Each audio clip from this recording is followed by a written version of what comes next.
speak on this topic. Culture, nation, conversion, challenges facing nation. I see today for the Christian mission also these three areas which are very vital. How I come to know that these three areas are so important: culture, nation, conversion. It all began in 1992.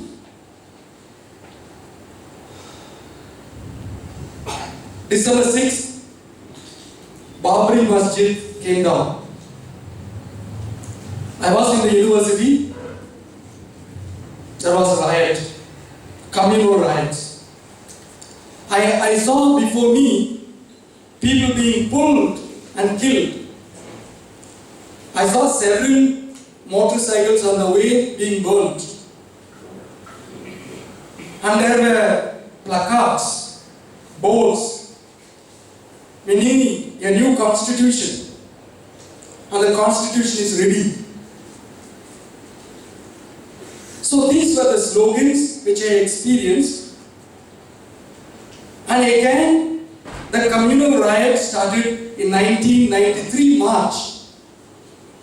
So many people were killed. And those days when I was returning from the university, I was wondering what is happening. Because suddenly, from the university, we were told, go, there may be Bandh. So I was wondering what is happening to our country. And this made me, I began to hear at that time, Pagale Kasai, Baat mein Isai. So first the Muslims, afterwards the Christians. So I was wondering what is these slogans are about. And actually, it happened as they were talking. Attacks on Christians did take place increasingly. A study showed, let's say a survey done by United Christian Forum for Human Rights, it pointed out that for 32 years, that is from 1964 to 1996, there were only 39 attacks on Christians.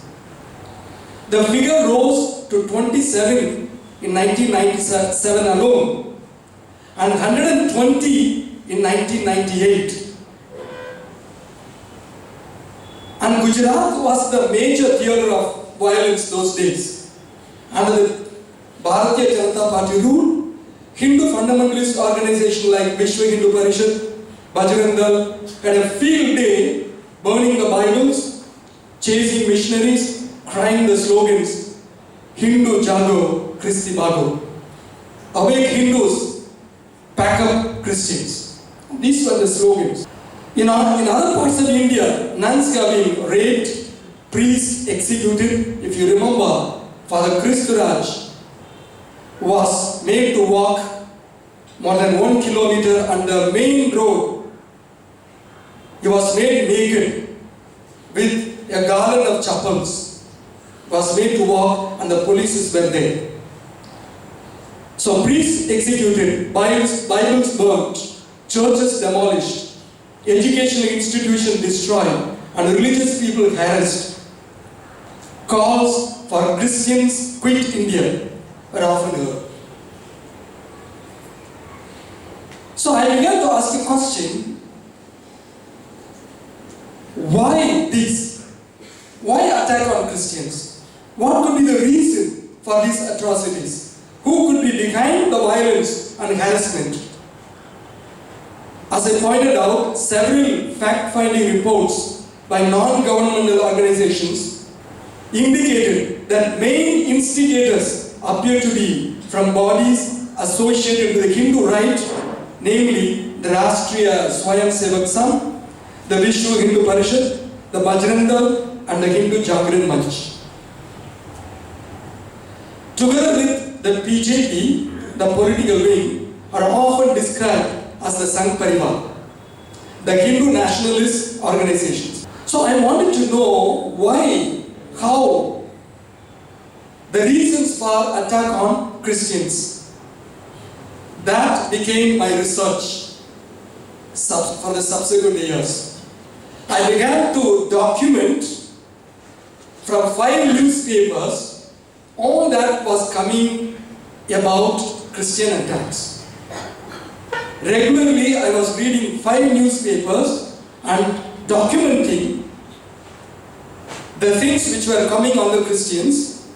And after 1 year, I collected all these documented newspaper items and began to see what are they accusing the Christians and what reasons they give for attack on Christians. It revealed to me that all what they were saying for the attack on Christians were related to 3 things. The Christians are the destroyers of Indian culture. They are anti-nationals. They are involved in forceful conversion. Okay? These were the 3 things I could collect from all the documents. So, Christians are the destroyers of Indian culture. They are anti-national. They are involved in forceful conversion. So I began to study this. How far this is true? Or is it exaggerated? So that became my research. And I began to write several articles on that. And I would like to share with you from my sociological and anthropological knowledge this claim on these 3 points that the Christians are the destroyers of Indian culture, not Hindu culture, they say Indian culture, and they are anti-national and they are involved in forceful conversions. Let us see.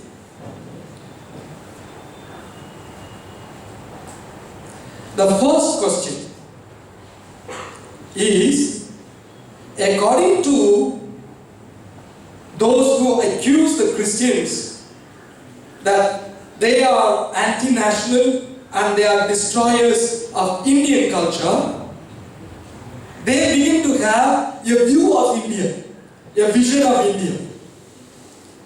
So, I began to ask a question. Should one be a Hindu to be an Indian? Because they were saying that to be an Indian, you must accept Hindu culture. That is, even today what is happening is related to that. So, in my study I begin to see, in spite of the fact that an immense amount of anthropological evidence makes India a multicultural, multiracial, multilingual, multi-religious country, the Sangh Parivar proclaims India to be a Hindu nation or Hindu Rashtra. Anybody who does not share this vision is considered an enemy of the nation.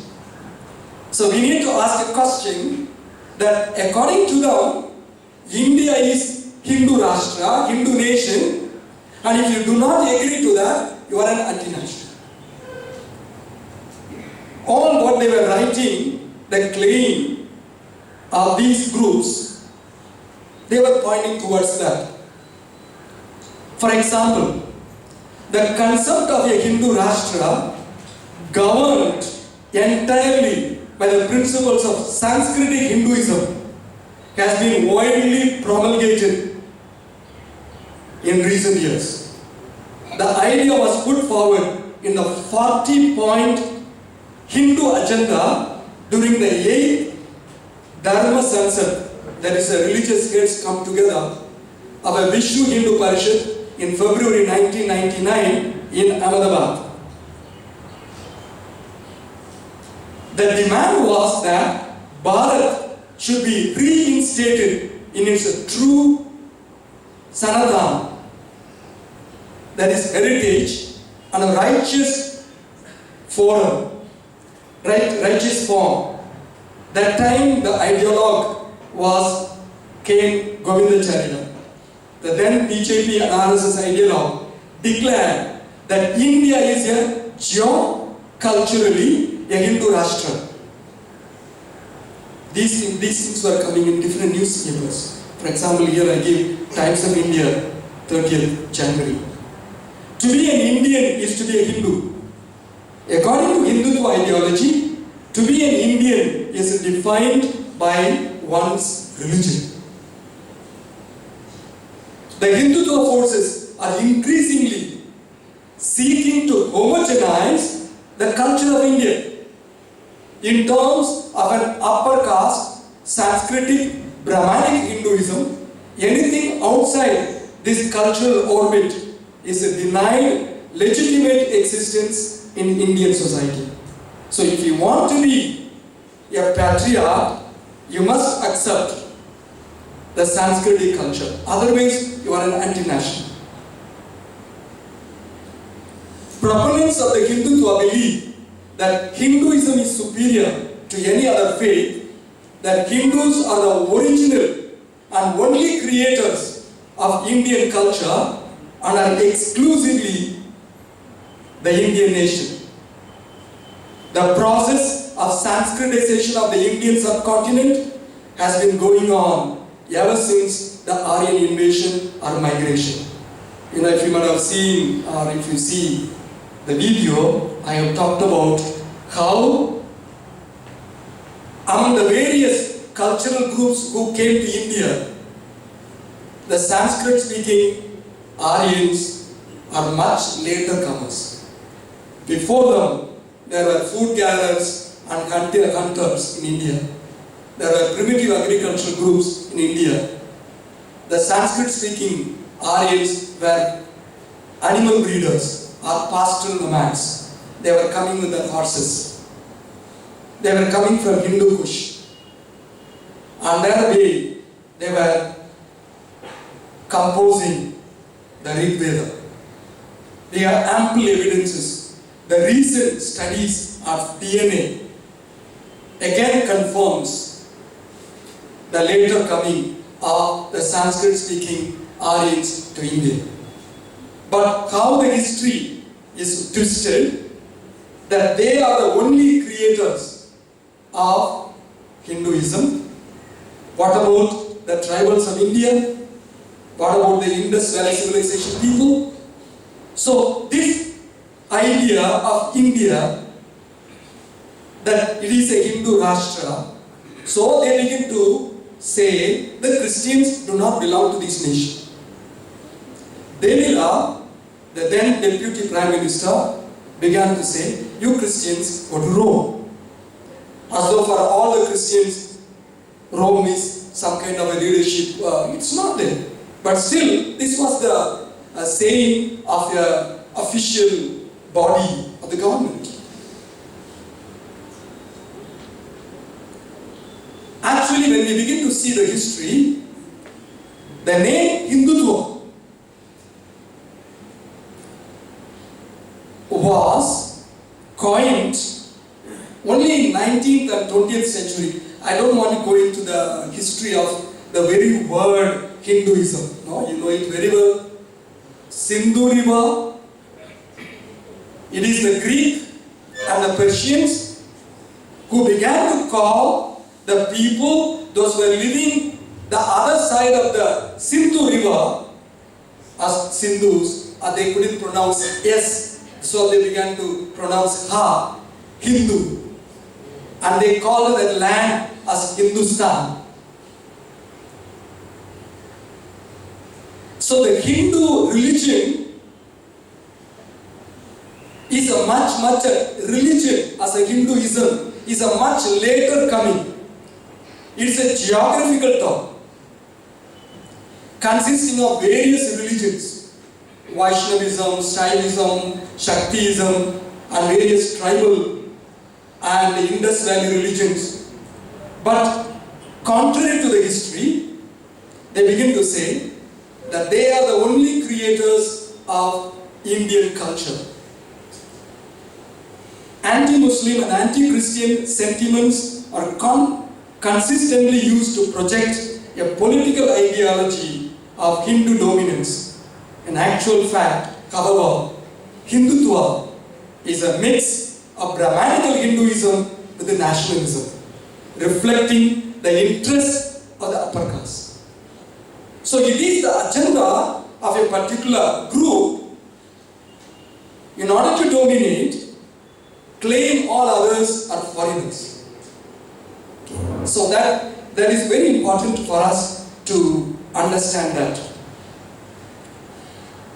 As I pointed out, I began to concentrate my study about this whole development of why they call the Christians as anti-national and destroyers of Indian culture, and what is the vision of Indian culture. And my study shows it is Dayananda Saraswati who gave this concept of India is a Hindu nation. Of course, we begin to understand the whole idea of nationalism is a much later in the history of thought. Mussolini in Italy, Bismarck in Germany, they were talking about making their country, Italy and Germany, and also in England, and we need to consider the freedom America got, and they were also forming a nation. So in this context, the educated Indians who knew English, by reading the English literature, they thought we also must have a new nation. India was known for its civilization, but India was ruled by several kings and principalities, never as one nation. There were regional powers of kings all over India, but not as politically united one nation. Even during Ashoka's rule, who was a Buddhist, 2/3 of India was Buddhist, not Hindu. But when this idea of nation was coming to the intellectuals who are upper caste in India, we begin to get 3 visions of India. The first vision comes from Rajaram Mohan Rai. Rajaram Mohan Rai, a man who knew English well, Persian well, and Sanskrit. He was a Brahmin, Bengali Brahmin. But he had a friend whom we heard so much, William Carey. Through William Carey, he was getting to know more Christianity. And so, Rajaram Mohan Rai felt in Hinduism there is so much evil. He wanted sati to be stopped. He wanted remarriage of the widows. He wanted to stop child marriage. He wanted to put a full stop to idol worship. So he started a movement, Brahma Samaj, which was a reformatory movement which incorporated Christian morals. Today we call him father of modern India, but for the Hindutva people, he is nobody. That's why we don't hear about Rajaram Mohan Rai. Because he wanted reform. He felt the Hinduism of that time immersed in idols, sati, child marriage, and he felt with the Christian morals imitating, he wanted to reform Hinduism. This was the vision of reformation. And opposing this view, we get the second vision from Dayananda Saraswati. Dayananda Saraswati was in the western part of India. Rajaram Mohan Rai was in the eastern part of India. Dayananda Saraswati began to say, only Vedas, back to the Vedas. We don't require any other. Christianity and Islam are contaminating this Vedic religion. So what he wanted, he gave a twist for the Arya,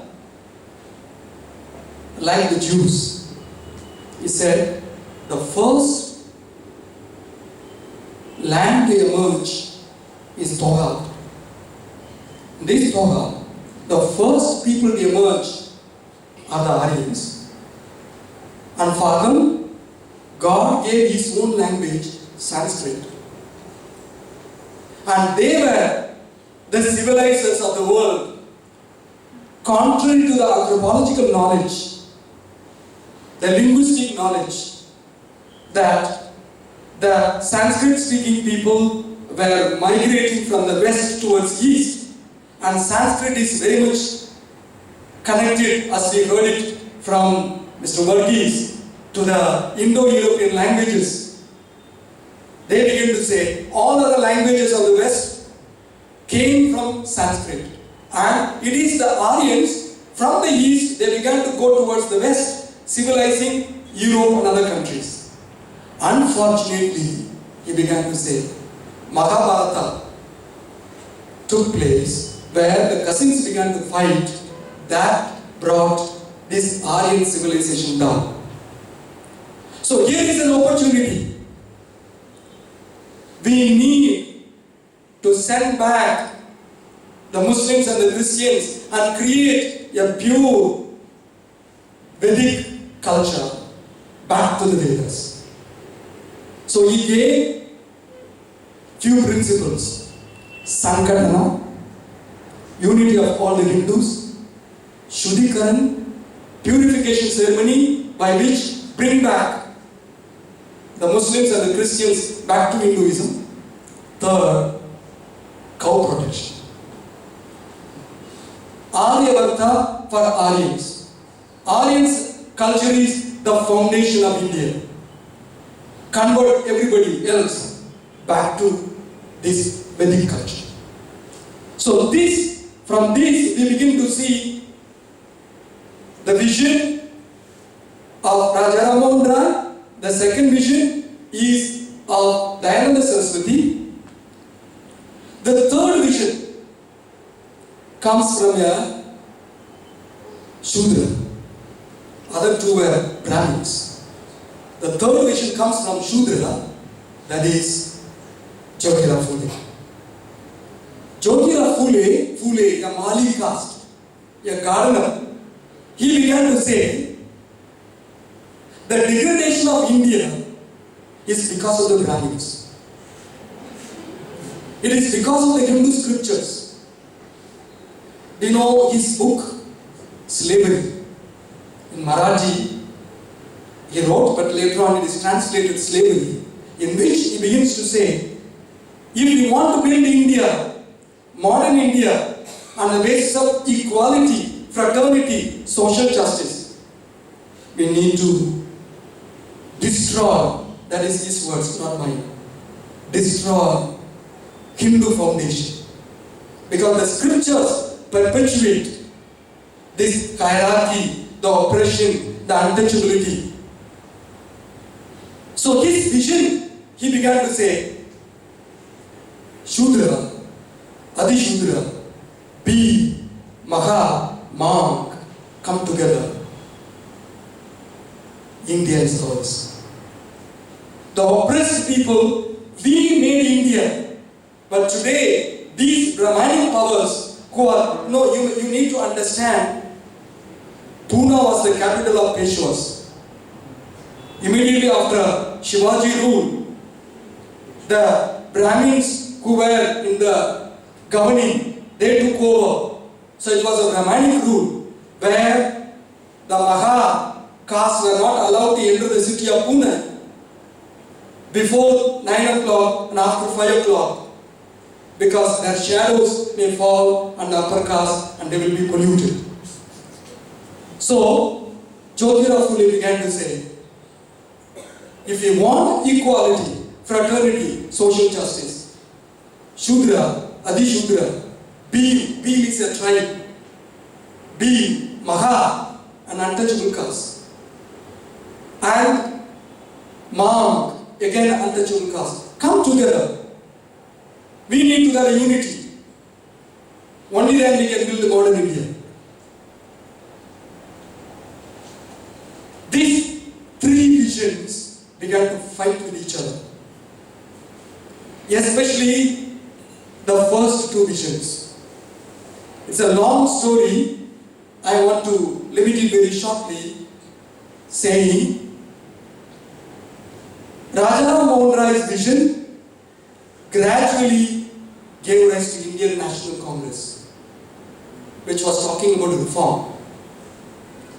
Dayananda Saraswati's vision gradually came in the foundation of various Hindu organizations. Before that, I have to talk about Balagangadhar Tilak, who was the Congress president, who split the National Congress into hardcore and the reformist. And this division is still today found in Congress. Okay. Now, so we begin to see when Tilak was Congress president, in order to implement, whether he knew or consciously or unconsciously, the Dayananda Saraswati's vision, Sankatana, unity of all the Hindus, he takes two festivals.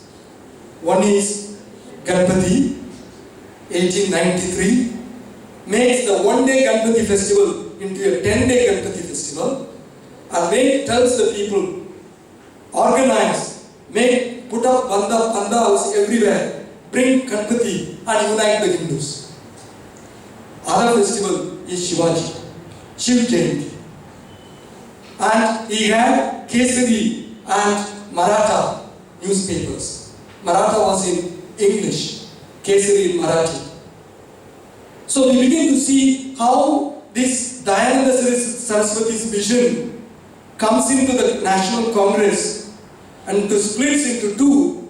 Ranade, Gokhale belong to the liberal, and Tilak, Vidyasagar belongs to again liberal, and also the other hardcore people.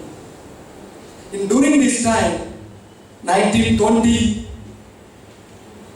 Tilak dies, and they search for a Congress president, and they find Gandhi.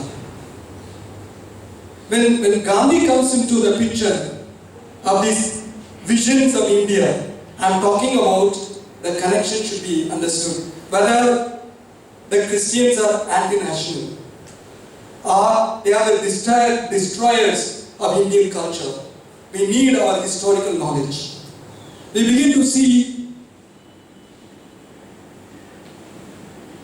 Tilak's students, Savarkar, writes the book 1923, Hindutva, Who is a Hindu?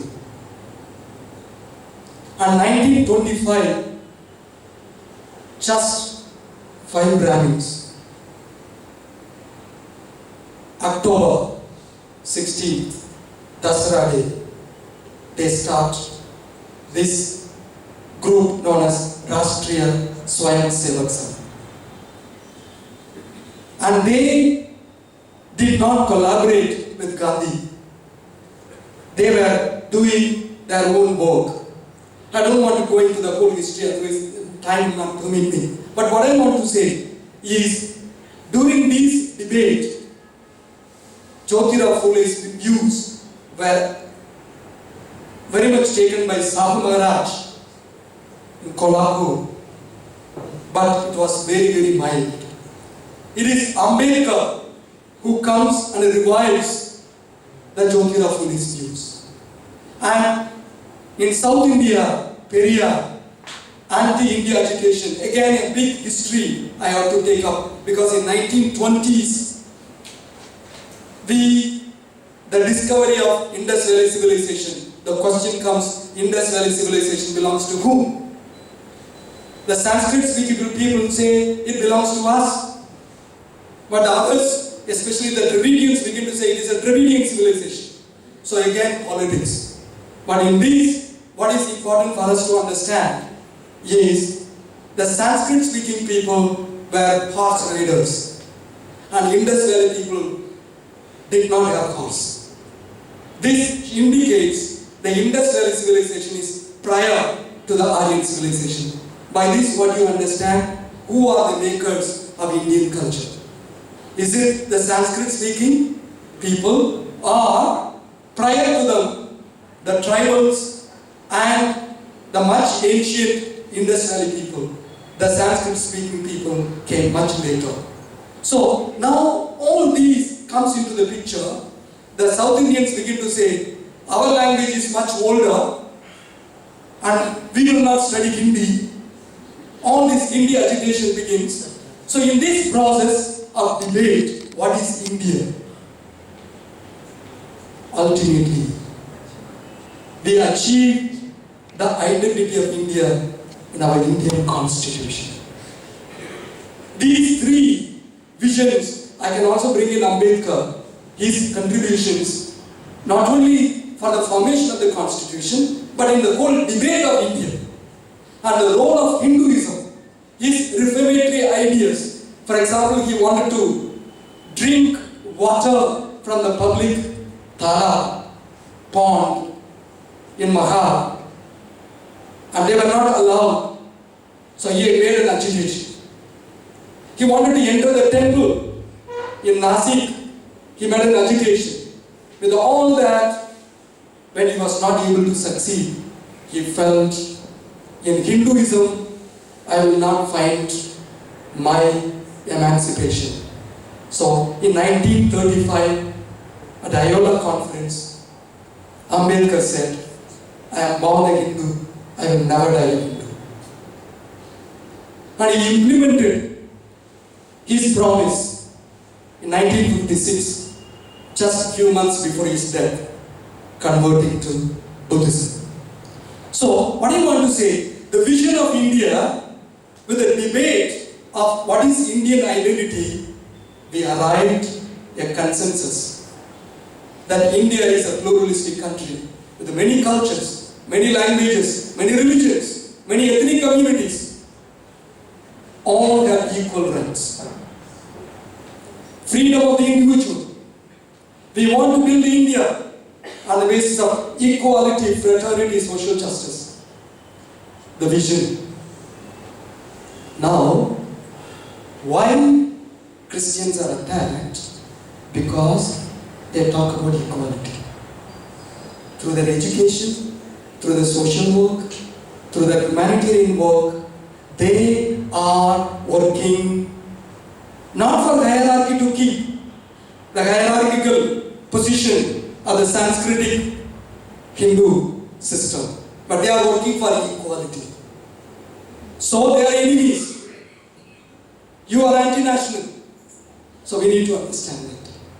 And they also point out that they are destroyers of Indian culture because, according to Hindutva vision, the Indian culture is made up of purity pollution, hierarchy, caste system. Since Christian missionaries are the vision is to fight against the caste system, promote equality, women's rights, so they are enemy of the Hindu culture. I also read Malhotra's book, Breaking India. Very interesting book. I bought a copy immediately. I was thinking, what is this Breaking India? Just out of curiosity, I bought the book and I went through what he has done, he says, I just wrote to the Christian organization, please give me from where, what are you doing, where you are getting funds. They were very enthusiastic to give all the data, so I put it here. And also he begins to, as pointed out, he is an American citizen, studied there. And if you go through the book, it is such a boring book. Because he has just taken from the websites. And he calls it Christians are breaking India. If Christianity is in India from 52 AD, if that history is questioned, at least we have a very, very authentic history from 400 AD. Is Christianity not part of India? Our contributions through our education, hospital, social work, and all that, it's not a contribution to India, that we are destroying the culture of India. So we need to understand that Christians are attacked for 3 reasons, I said. Anti-national, they are destroying the culture of India. I would admit, yes, in one way, the Christians may be destroying the culture to make India according to the vision of the Indian Constitution. According to our founding fathers, because they understood India, that India is a pluralistic India. India has got many cultures, many languages, many races, many religions, and we need to live together. That is the vision of the Constitution of India. And it is the Constitution of India. The vision is to build India on the basis of equality, fraternity, social justice, and freedom. Yes, we are working for this, so they call us, we are destroyers of Indian culture. So, let them say, but let us build our modern India on the basis of our Constitution. I am coming to the third point, conversion. According to my study, I point out my famous thesis, I have written several times. Brahmanic Hinduism is the biggest converters in India, because they wanted to establish all over India a hierarchical system based first on Varna.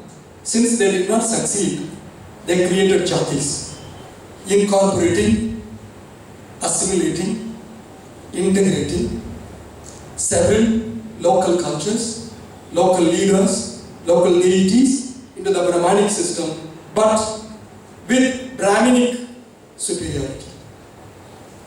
So this, according to me, they don't use the word conversion, but through these processes, they wanted to assimilate the various cultures of India, various religions of India into their fold. Simple example. Buddha was a revolt against Vedic religion because they were killing a lot of cows. They were eating a lot of meat. They were drinking soma, the drink. Buddha was revolting against it. He wanted karuna. He wanted non-violence. So he revolted and began to preach, don't believe in these religions, don't believe in these scriptures, don't believe in these rituals, but be a light unto yourself. But this Buddha is being absorbed as one of the avatars of Vishnu. Similarly, we begin to see the method of conversion. They don't say the word conversion, but they have been doing throughout say from the time the Aryans came. This has been well documented by a sociologist, very famous, Yaman Srinivas, who calls it this process as Sanskritization process, and L.K. Bose calls this as Hindu absorption methodology. I only want to say, I'm going to complete my talk very soon. I want to say that, for example, Jyotirao Phule. Jyotirao Phule studied in a Scottish mission school. And he began to say, all my ideas of equality, justice and brotherhood, I got it from the Bible. And to him, he started a movement known as Satya Shodhak Samaj, truth-seeking society. So when Pandita Ramabai got converted to Christianity, some people went and complained to Jyotirao Phule that this lady got converted to Christianity, a Brahmin lady. So Jyotirao Phule said, foolish lady. She took so many years to understand. In Hinduism, she can't find emancipation. That was the idea of Jyotirao Phule. So we begin to see they are accusing the Christians for conversion. Sometimes they call these Christians as rice Christians. Father Julian Saldana, the professor at Goregaon Seminary, he did his PhD thesis, a well-known missiologist, that is thesis on religious conversion. He begins to point out it is not for the rice, but it is for dignity. It is for dignity many embraced Christianity. Because the way they were treated, there are several people from Kerala, you must be knowing. The way the Pulayans were treated. The Pulayan had to drag a coconut leaf even at night, so that during daytime the upper caste will know here is a path the Pulayan has walked, so that they could avoid and not to get polluted. And we know in Tamil Nadu, that time known as Shana, today known as Nada, Shanas, women were not allowed to cover the upper part of the body. They were not allowed to wear gold ornaments, chain. They were not allowed to take an umbrella. It is the Christian missionaries, they began to fight for the dignity of the women, that they also should be allowed to cover the upper part of the body.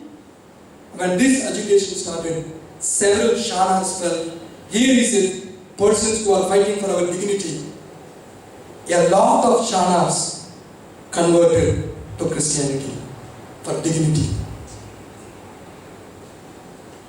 And later they got educated. Today they control the economy of Tamil Nadu. They wanted to change the name from Shana. Shana means sharpeners of knife, because they were toddy tapers. They were climbing on the palmera tree to collect toddy.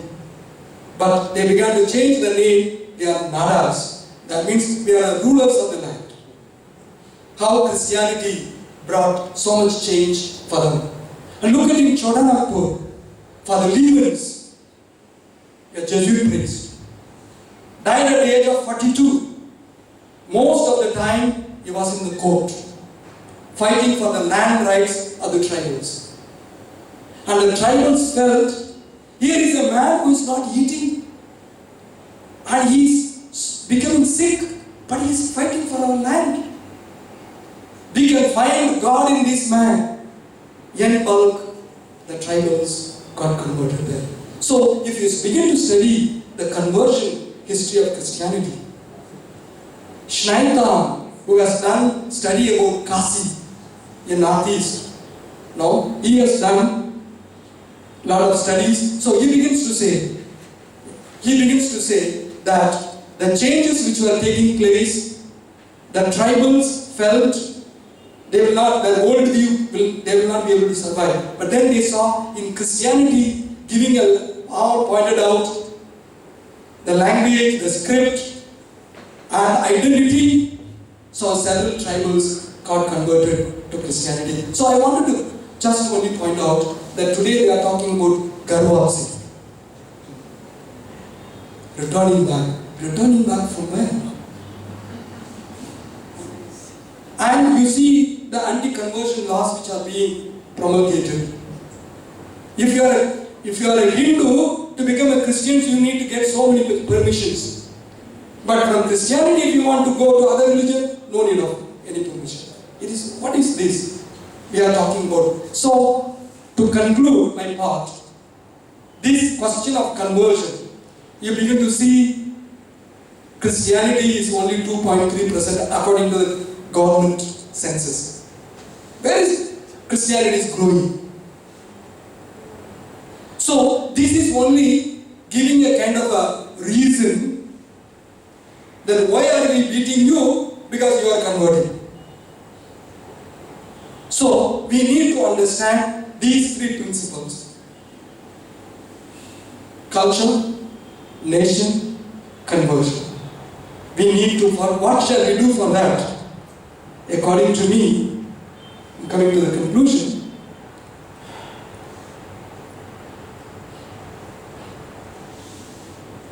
we need to live the vision of Jesus. Every human person is created in the image and likeness of God. This is the principle which can bring dignity to all Indians, not only to the upper caste, but to all Indians, because this dignity is given by God Himself. Jesus said, I have come so that you may have life in its fullness. That's what we need to work for. We need to bring fullness of life to all people. We need to love our country. We need to build our culture. We need to bring the dignity to all. This is the mission for India. Bringing dignity, justice to all people in India. As the biblical vision points out, as several people pointed out, we need to lead that vision ourselves, and we need to bring to the people of India. We need to build our nation, our people, with the dignity, with the equality and justice as shown in our constitution. And that's why they want to change the constitution. But we will see our Indian people are intelligent.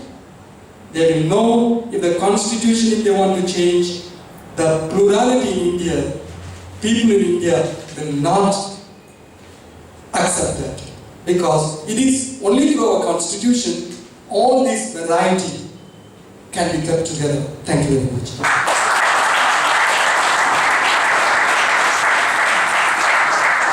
Thank you for that. That was a great speech actually. Towards the end of the day, you managed to lift up our spirits in hearing and didn't really get boring.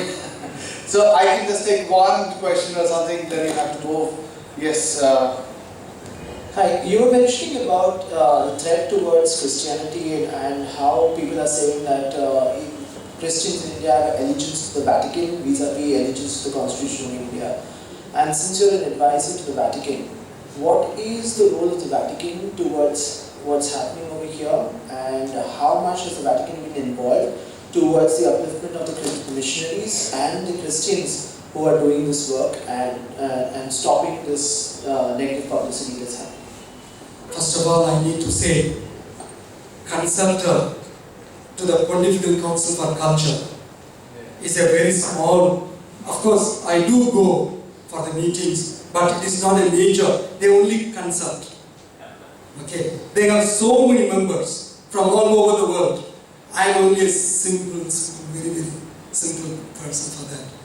So, see, in India, one Jain Muni in Delhi, he wanted to meet me because I am also a chairman for the Dialogue Commission of the Bombay Archdiocese. So I was taken to meet him. The same question he asked me, he began to say, through certain persons in India, Vatican is influencing. I tell you, Vatican has got its own governance all over the world. India is only a small. So I can assure you, I know the inside part. In no way Vatican gives any dictation. As far as our country is concerned, with regard to faith, yes, through encyclicals, which is a public document, which is in the website, which is printed in books, everywhere available. Only through encyclicals, it gives directives to all the people of the Catholics and others. Okay. So, I don't know whether I am reaching what you want. In no way the Vatican interferes in our national affairs. I can assure you for that. If you have heard anything, you can clarify, I can give you a response. No, but I'm looking at what is the role of the Vatican towards the church and the church's ability to quell these problems. So is the church, what is the role of Vatican? Yeah, so is the Vatican helping through funds or something so that the church can promote its awareness? Vatican never funds anything. Because the funding, if at all, comes from various Christian organizations. For example, we have Missio, Miserio, and various other bodies. They may fund. But actually, to run the whole structure in Vatican, we have to contribute. So it is not financial straight coming from Vatican, no. So that's why I can say, in the matters of faith, the Vatican, for example, if I begin to write something against our faith, for example, I begin to say, Jesus is one of the avatars. Then the Vatican may say, question me while you clarify what you are meaning. Are you taking the biblical vision? Or you are giving your own interpretation? So this way, it may ask question. But not with regard to other political and other matters. It's all with regard to faith.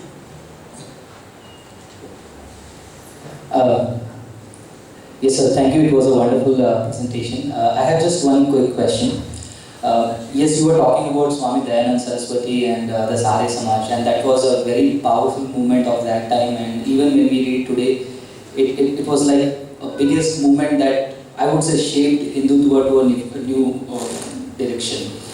Now, what we see on day-to-day basis is that this Arya Samaj concept of Dayanand Saraswati is slightly growing from the same northern part as it were in the past. So we see a lot of efforts by this Arya Samajis, campaigns, programs, and there are many YouTube channels have come up. They are directly attacking Christianity, Christian faith, preachers, Bible, and everything.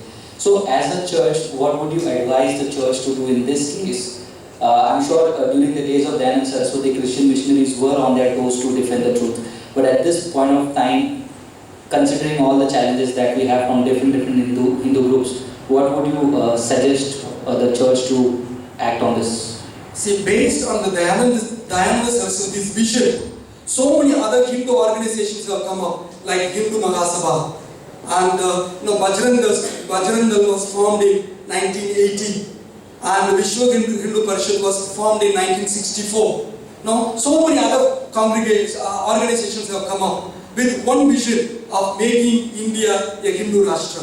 So what we can do, first of all, we need to know the history. So that when people begin to talk about, we can give, see what the history you are talking about is not the real history of India. First. Secondly, we need also our institutions. I think there is a fear complex has come in India among the many Christians that because of certain attacks and all, nowadays we are not bold enough to stand for truth and to be a witness. Okay. And the third important aspect is we need to teach our children in our schools the constitution vision of India. And we need well-trained Supreme Court lawyers to defend the constitutional rights of Christians and others. Then I think you do better than others. We need people in the administrative system, IAS officers, IPS officers, and many in the administrative system, so that they can put forward the Christian mind. I think many of you, I think all of you are working people, you pay and come for this. I think you are doing well. I think we need more. We need to train our people in IAS, IPS and these government jobs so that they are able to represent the Christian ideas. I think these are the few ideas coming straight to me from your mind.